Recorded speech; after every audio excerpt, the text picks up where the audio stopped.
had always been fascinated by places that people warned me to stay away from. When I moved to Fukuoka for work, the name Inunaki Tunnel came up in late-night conversations more than once. They said it was cursed, that strange things happened there since the night a man was burned alive. The story wasn't just a rumor. It was printed in an old newspaper from 1988.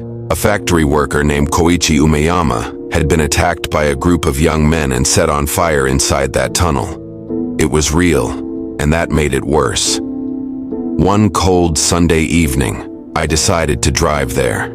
The new Inunaki Tunnel had been built decades ago, leaving the old one abandoned somewhere in the forested mountains. I followed a narrow, cracked road, my headlights brushing over moss and vines that looked like veins crawling up the concrete. The GPS lost signal halfway up the slope. The radio started hissing. There was an old rusted sign that read, "No entry." Below it, someone had scratched words in Japanese. "You are not welcome here." The air felt heavier the moment I stepped out of the car. My breath turned into pale mist under the beam of the flashlight. Somewhere deep in the trees, water dripped rhythmically, too slow to be comforting.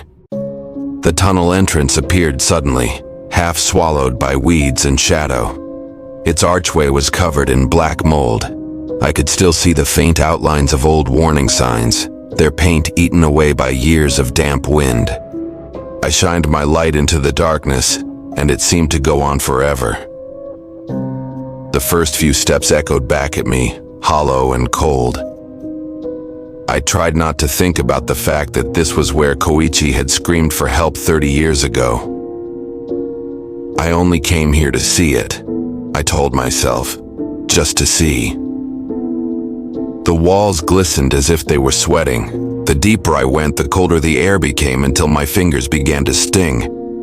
That's when the smell hit me, a faint trace of gasoline. It drifted through the tunnel, sharp and chemical, then vanished as quickly as it came.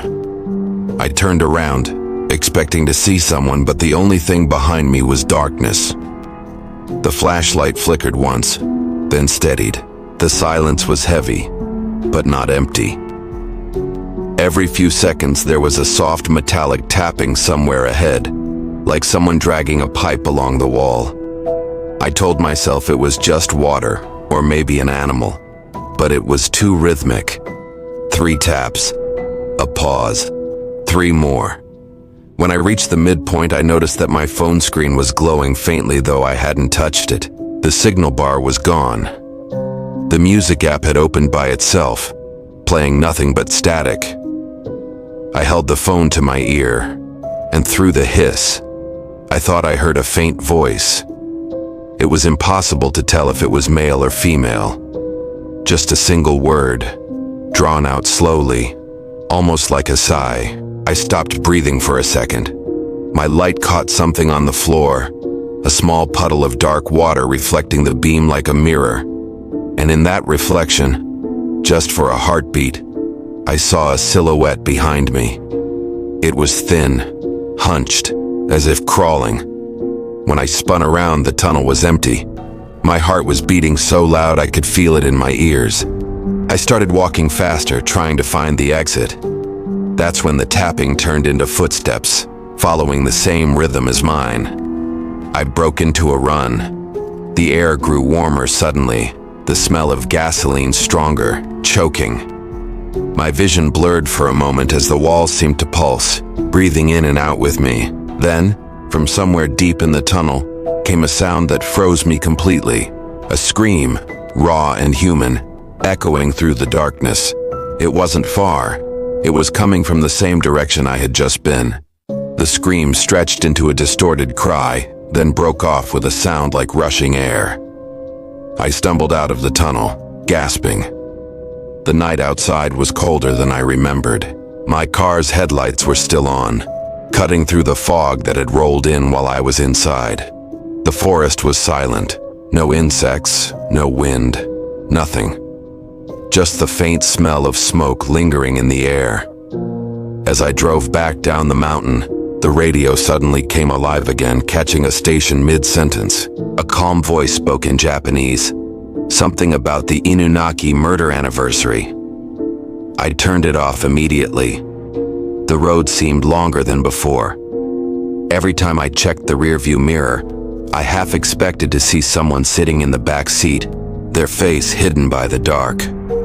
When I finally reached the city lights, I parked near a convenience store and sat there for a long time, hands shaking. On my sleeve was a dark smudge that smelled faintly like ash. I told myself it was just dirt. That night, I dreamed of the tunnel again. Only this time, I wasn't walking through it. I was watching someone else. Someone covered in soot and firelight, crawling toward me, whispering my name. I woke up gasping, the smell of gasoline still clinging to my hair. I never went back to Inunaki, but sometimes late at night when the city goes quiet, I still hear 3 slow taps on the wall near my window. Always 3. I visited Himeji on a cloudy afternoon in early autumn, drawn by its famous white castle that stood like a ghost above the city. The walls glowed pale against the gray sky, and from a distance, it looked almost too perfect, like a painting that had never faded. But what I really came for wasn't the castle itself. It was the well, the Okiku Well. Every local guidebook mentioned it, though they always wrote about it cautiously, as if speaking too much might invite something unwanted. The story was old, older than the castle itself. A servant named Okiku, wrongly accused of losing one of 10 precious dishes, was tortured and thrown into the well by her master. Since then, her voice was said to echo every night, counting from 1 to 9, before breaking into a cry when she could not find the 10th plate. By the time I arrived, the crowds had thinned out. The castle's closing hour was near, and most tourists had already left. I wandered through the stone paths of the Ninonmaru courtyard, the sound of my footsteps soft against the gravel. When I turned a corner, I saw it. A circular stone opening surrounded by a low wooden fence. The sign beside it read, Okiku Ido. The well looked deeper than I expected. The water was invisible, lost in the darkness below. I leaned over slightly, and the air that rose up was cold and smelled faintly of iron. There was a silence around it that felt unnatural. Even the wind seemed to hold its breath. I took out my phone to snap a photo, but the screen flickered and froze. I frowned, trying again. The second photo came out completely black, though the camera had worked fine a moment ago. I put it away, telling myself the light was just too low. Still, I couldn't shake the feeling that the air around me had changed. Denser, heavier. A distant bell marked 6 o'clock. The last few visitors were leaving, and a staff member in uniform was closing the gates nearby. "You should go," he said politely when he noticed me. "The castle closes at dusk." I nodded, but I lingered for another moment, drawn to the well. I wanted to hear something, to know if there was even a trace of the story left there. I crouched down beside the wooden frame and listened. At first, nothing. Then, faintly, like the echo of water dripping, came a sound. It was steady, but not random.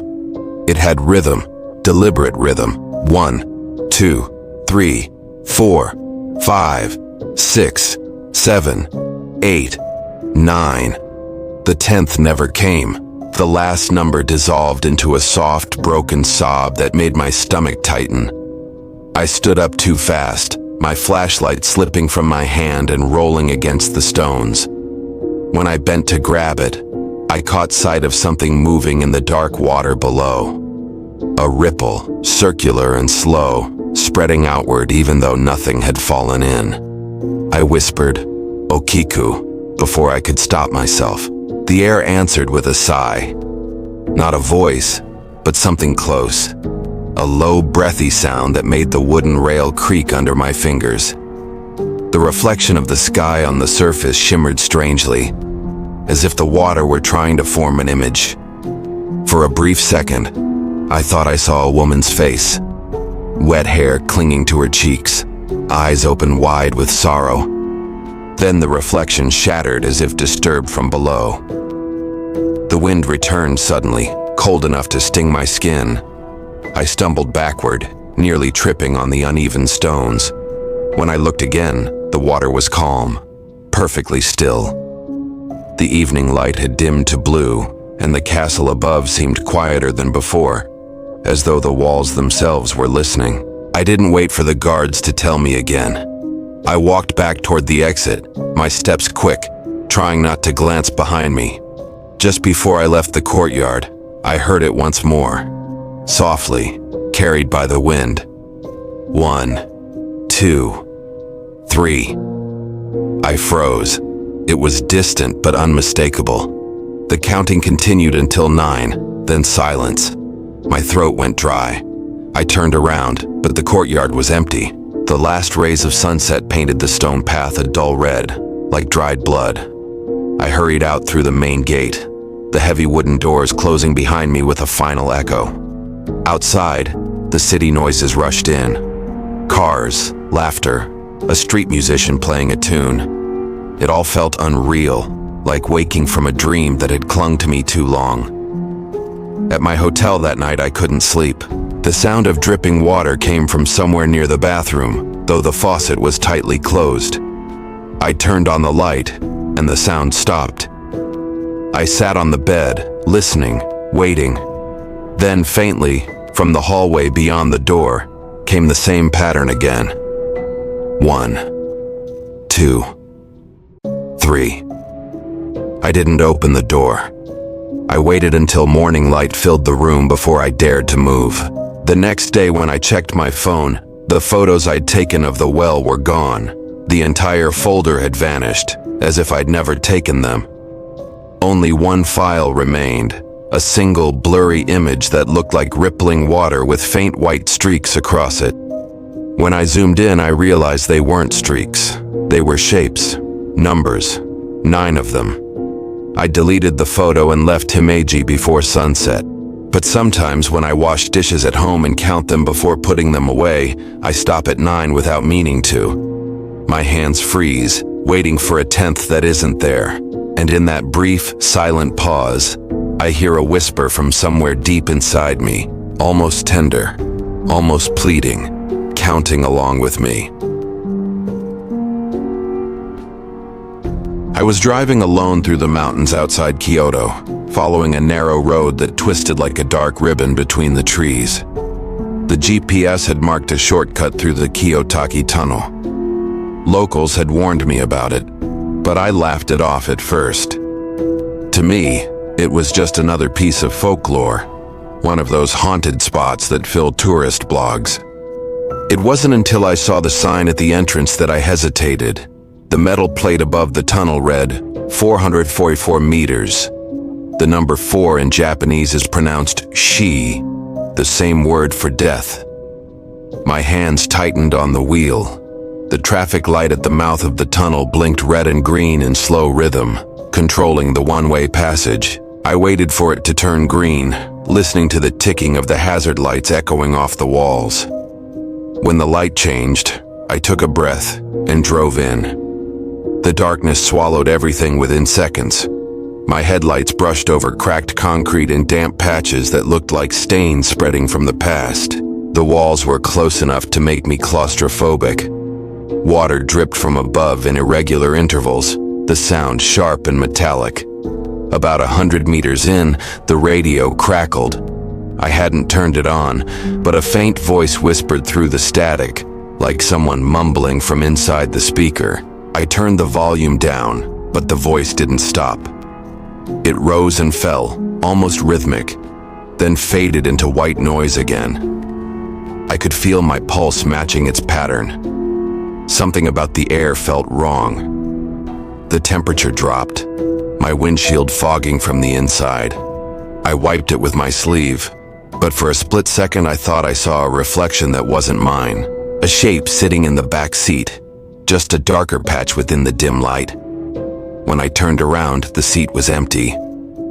I focused on the road, counting the reflectors on the sidewall to keep myself calm. 1, 2, 3, 4. The pattern was hypnotic. Then, the headlights flickered. For less than a second, everything went black. When the light returned, the reflectors seemed wrong. Their positions had shifted slightly, like the tunnel had rearranged itself. I slowed down, unsure if it was just my imagination. A smell filled the air. Wet stone mixed with something sour, like rust and old sweat. My chest tightened. I rolled the window down for air, but that only made it worse. The sound that came in wasn't wind, it was whispering. Dozens of overlapping voices, faint and desperate, repeating something I couldn't understand. I turned the window back up and hit the gas. The tunnel should have been short. At the speed I was driving, I should have seen the exit by now. But it kept going. The road seemed endless, like a dark loop with no end in sight. I looked at the clock on the dashboard. It had frozen. The second hand wasn't moving. My phone showed no signal. Then, ahead of me, a red shape flickered. The traffic light that marked the exit was glowing faintly through the mist. Relief washed over me. I pressed the accelerator. But just as I neared the end, the reflection in my rearview mirror caught my eye again. Someone, or something, was sitting directly behind me, pale face half lit by the dashboard glow. I saw the eyes first, wide, unblinking, staring straight at me. I slammed the brakes. The car skidded, tires screeching on wet pavement. I twisted around. Nothing. The seat was empty again. My heart pounded against my ribs like it wanted out. The light at the end of the tunnel blinked once, then went dark. For a few seconds, I was plunged into total blackness. I could hear only my breathing, fast and uneven, and something else. Soft tapping on the roof of the car. 1, 2, 3. Then silence. The light came back on, faint and sickly yellow. I forced the car forward, this time without looking back. The exit grew larger, the night air beyond looking almost unreal. As soon as I crossed out, my radio blared to life, a burst of static followed by a news broadcast. The voice spoke clearly. Kiyotaki Tunnel. Construction deaths remain unconfirmed. I switched it off immediately. Outside, the forest was still. The moon hung low, and the mist clung to the road like a second skin. I parked at a rest area just beyond the tunnel and stepped out, needing air. The mountain air was sharp and cold, but it smelled clean again. I checked the back seat with my flashlight. Nothing there. I leaned on the car, exhaling slowly, trying to laugh at myself. That's when I saw the mirror. It was hanging from the tunnel's entrance, a circular mirror mounted high on a pole for drivers to see around the bend. The surface was fogged, but a faint reflection stared back at me. I could see my car, the road, the trees. And behind me, standing just a few feet away, was a figure. I spun around. No one. Only the fog, shifting slightly as if disturbed by a breath. When I turned back to the mirror, the reflection was empty again. I got back in the car and drove straight to Kyoto without stopping. The city lights looked almost sacred after what I'd seen. When I parked near my apartment, I caught my reflection in the window glass, and for the briefest second, I thought I saw another face beside mine, pale and still, watching me with expressionless eyes. I told myself it was exhaustion, that I'd imagined it all. But that night, as I stood in front of my bathroom mirror brushing my teeth, something strange happened. My reflection lagged, just by a fraction of a second, but enough for me to see the difference. My hands froze mid-air, toothpaste dripping into the sink. The lights flickered once. Then, from somewhere deep inside the walls, came the faint sound of tapping. 1, 2, 3. And when I looked back up, my reflection was smiling, even though I wasn't. 3 stories. 3 places that still exist on the map of Japan, but each one carrying something invisible, something that refuses to fade. The Inunaki Tunnel, where the air still smells faintly of gasoline and echoes with a scream from 1988. The Okiku Well that continues to count through the silence, waiting for a 10th plate that was never found. And the Kiyotaki Tunnel, where the number of the dead hides in plain sight and mirrors refuse to tell the truth. Some say it's just folklore. Others say it's memory, the kind that seeps into the walls and stones until even time forgets how to clean it away. I've seen enough to know that places remember. They hold emotion like water holds reflections. Sometimes when you stand too long in those places, they start to remember you too. Maybe you'll visit one day. You'll walk down an empty road at night, or lean over a quiet well, or drive through a tunnel with your headlights cutting the dark. And maybe, just for a heartbeat, something will answer you back. A whisper, a shape, a voice that sounds almost human. The real horror isn't the ghost. It is the moment you realize that what you're rehearing might not belong to the past. It might be something that is still alive, just on the other side of the silence. Thank you for watching, for listening, for stepping into the shadows with me tonight. If you want more stories that blur the line between truth and nightmare, make sure to subscribe and turn on the notification bell, because the next time we go exploring, it might be closer to home than you think. This is Something Knows My Name. And remember, sometimes the story doesn't end when you stop listening.